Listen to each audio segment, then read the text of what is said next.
ವಿಧಾನಸಭಾ ಚುನಾವಣೆ ಭಾರತೀಯ ಜನತಾ ಪಾರ್ಟಿ ಮೇಲೆ ನಿರಂತರವಾಗಿ ಆರೋಪಗಳನ್ನ ಮಾಡ್ತಾ ಇದ್ರು. ಅದನ್ನ ಕಾಂಗ್ರೆಸ್ ಪಕ್ಷದ ವಿರೋಧ ಪಕ್ಷದ ನಾಯಕರುಗಳು ಆರೋಪದ ಮೇಲೆ ಆರೋಪ.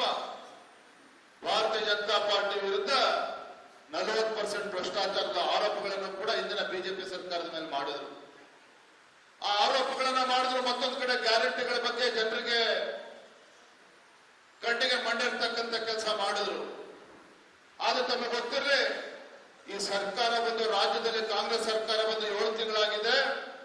ಕುಂತಲ್ಲಿ ನಿಂತಲ್ಲಿ ಬೆಂಗಳೂರಲ್ಲಿ ಯಾವುದೇ ಕಚೇರಿಗೆ ಹೋಗಿ ಅಧಿಕಾರಿಗಳ ಹತ್ರ ಹೋಗಿ 40% ಅಲ್ಲ 80% ಸರ್ಕಾರ ಈ ದೇಶದಲ್ಲಿ ಆಧಾರ ಇದ್ರೆ ಅದು ರಾಜ್ಯದಲ್ಲಿರ್ತಕ್ಕಂಥ ಕಾಂಗ್ರೆಸ್ ಸರ್ಕಾರ ಅಂತೇಳಿ ಪ್ರತಿಯೊಬ್ರು ಕೂಡ ಮಾತಾಡ್ತಾ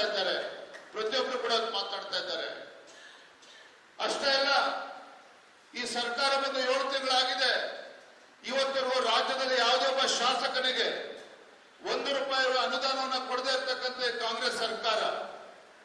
ಎಲ್ಲಿ ನೋಡಿದ್ರು ಕೂಡ ಅಲ್ಪಸಂಖ್ಯಾತರ ತುಷ್ಟೀಕರಣ ನೀಡ್ತಕ್ಕಂಥ ಕಾಂಗ್ರೆಸ್ ಸರ್ಕಾರ. ನೋಡಿದ್ರೆ ಇವತ್ತು ರಾಜ್ಯದಲ್ಲಿ ಭೀಕರ ಬರಗಾಲ ಇದೆ. ಮೊನ್ನೆ ವಿಧಾನಸಭಾ ಅಧಿವೇಶನದಲ್ಲಿ ವಿರೋಧ ಪಕ್ಷದ ನಾಯಕರಾಗಿರ್ತಕ್ಕಂಥ ಅಶೋಕ್ ಅವರ ನೇತೃತ್ವದಲ್ಲಿ ನಾವೆಲ್ಲರೂ ಕೂಡ ಕಾಂಗ್ರೆಸ್ ಪಕ್ಷದ ವಿರುದ್ಧ ವಾಗ್ದಾಳಿಯನ್ನು ಕೂಡ ಮಾಡಿದ್ವಿ. ಆದ್ರೆ ಕಾಂಗ್ರೆಸ್ ಪಕ್ಷ, ಮಾನ್ಯ ಮುಖ್ಯಮಂತ್ರಿಗಳು, ಈ ಕಾಂಗ್ರೆಸ್ ಸರ್ಕಾರ ಎಲ್ಲೋ ಒಂದ್ ಕಡೆ ಬರಗಾಲದ ಸಂದರ್ಭದಲ್ಲಿ ಈ ನಾಡಿನಲ್ಲಿರ್ತಕ್ಕಂಥ ರೈತರು ಸುಮಾರು 500-550ಕ್ಕೂ ಹೆಚ್ಚು ರೈತರು ಆತ್ಮಹತ್ಯೆ ಮಾಡಿಕೊಂಡಿದ್ದಾರೆ. 1 ರೂಪಾಯಿ ಬಿಡಿಗಾಸನ್ನು ಕೂಡ ಪರಿಹಾರವನ್ನು ಕೂಡ ರಾಜ್ಯ ಸರ್ಕಾರ ಕೊಟ್ಟಿಲ್ಲ, ಮಾನ್ಯ ಮುಖ್ಯಮಂತ್ರಿಗಳು ಕೊಟ್ಟಿಲ್ಲ. ಅದ್ರ ಬದಲಾಗಿ ಹೇಳ್ತಾರೆ ಅಲ್ಪಸಂಖ್ಯಾತರಿಗೆ 10,000 ಕೋಟಿನ ಕೊಡ್ತೇನೆ ಅಂತೇಳಿ ಮಾನ್ಯ ಸಿದ್ದರಾಮಯ್ಯ ಮುಖ್ಯಮಂತ್ರಿಗಳು ಹೇಳ್ತಾರೆ. ಅಂದ್ರೆ ಎಲ್ಲೋ ಒಂದ್ ಕಡೆ ಈ ರಾಜ್ಯದಲ್ಲಿರ್ತಕ್ಕಂಥ ಕಾಂಗ್ರೆಸ್ ಸರ್ಕಾರ ಬಡವರ ವಿರೋಧ ಸರ್ಕಾರ, ರಾಜ್ಯದಲ್ಲಿರ್ತಕ್ಕಂಥ ಕಾಂಗ್ರೆಸ್ ಸರ್ಕಾರ ರೈತ ವಿರೋಧಿ ಸರ್ಕಾರ, ರಾಜ್ಯದಲ್ಲಿರ್ತಕ್ಕಂಥ ಕಾಂಗ್ರೆಸ್ ಸರ್ಕಾರ ಹಿಂದೂ ವಿರೋಧಿ ಸರ್ಕಾರ ಅಂತಕ್ಕಂಥದ್ದನ್ನ ದಿನನಿತ್ಯ ರುಜುವಾತು ಮಾಡ್ತಾ ಇದ್ದಾರೆ. ನಿನ್ನೆ ದಿನ ಏನಾಯ್ತು? 31 ವರ್ಷದ ಹಳೆಯ ಕೇಸನ್ನ ರಿಓಪನ್ ಮಾಡಿ ಯಾವೊಬ್ಬ ಹಿಂದೂ ಕಾರ್ಯಕರ್ತ ಅವತ್ತು ರಾಮ ಜನ್ಮಭೂಮಿ ವಿಚಾರದಲ್ಲಿ ಹೋರಾಟವನ್ನು ನಡೆಸಿದ್ನೋ ಅಂತ ಶ್ರೀಕಾಂತ್ ಪೂಜಾರಿಯನ್ನ ನಿನ್ನೆ ದಿನ ಇವತ್ತು ಅರೆಸ್ಟ್ ಮಾಡಿರ್ತಕ್ಕಂಥ ತಾವೆಲ್ಲರೂ ಕೂಡ ದೃಶ್ಯ ಮಾಧ್ಯಮಗಳಲ್ಲಿ ಪತ್ರಿಕೆಗಳು ತಾವೆಲ್ಲರೂ ಕೂಡ ಓದಿದ್ದೀರಿ. ಅಂದ್ರೆ ಎಲ್ಲೋ ಒಂದ್ ಕಡೆ ಅಲ್ಪಸಂಖ್ಯಾತರಿಗೆ ಖುಷಿ ಪಡಿಸೋದಕ್ಕೋಸ್ಕರ ಒಂದು ಹಿಂದೂ ವಿರೋಧಿ ನೀತಿಯನ್ನು ಏನು ಕಾಂಗ್ರೆಸ್ ಪಕ್ಷ, ಕಾಂಗ್ರೆಸ್ ಸರ್ಕಾರ ಅನುಸರಿಸ್ತಾ ಇದೆ. ಇದಕ್ಕೆ ತಕ್ಕ ಉತ್ತರವನ್ನ ಕೊಡ್ತಕ್ಕಂಥ ಕೆಲಸ ಇವತ್ತು ಭಾರತೀಯ ಜನತಾ ಪಾರ್ಟಿ ಪ್ರತಿಯೊಬ್ಬರು ಕೂಡ ಕಾರ್ಯಕರ್ತರು ಮಾಡಬೇಕಾಗಿದೆ.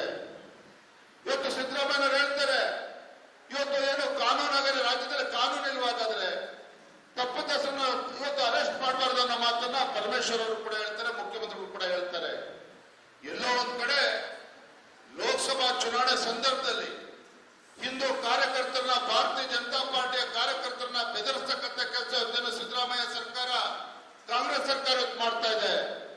ಈ ವೇದಿಕೆ ಮೂಲಕ ಮಾನ್ಯ ಮುಖ್ಯಮಂತ್ರಿಗಳ ಒಂದು ವಿಚಾರ ನೆನಪು ಮಾಡೋದಕ್ಕೆ ಇಚ್ಛೆ ಪಡ್ತೇನೆ. ಯಾವ ಶ್ರೀನಗರದ ಲಾಲ್ ಚೌಕದಲ್ಲಿ ಅಂದು ಭಯೋತ್ಪಾದಕರು ಸವಾಲನ್ನು ಹಾಕಿದ್ರು. ಭಾರತೀಯ ಜನತಾ ಪಾರ್ಟಿಗೆ ಸವಾಲು ಹಾಕಿದಂತ ಸಂದರ್ಭದಲ್ಲಿ ಇವತ್ತು ತಾಯಿ ಹೊಂದಿರ್ತಕ್ಕಂಥ ಮಗ ಯಾರು ಇದ್ರೆ, ಗಂಡು ಮಕ್ಕಳು ಯಾರು ಇದ್ರೆ ಬನ್ನಿ ಶ್ರೀನಗರದಲ್ಲಿ ಭಾರತ ಧ್ವಜವನ್ನು ಹಾರಿಸುವ ಸವಾಲನ್ನ ಅವತ್ತು ಕಾಶ್ಮೀರದ ಭಯೋತ್ಪಾದಕರು ಕರೆ ಕೊಟ್ಟಿದ್ರು. ಇವತ್ತು ಸಿದ್ದರಾಮಯ್ಯ ನೆನಪು ಮಾಡಿಕೊಡ್ತೇನೆ.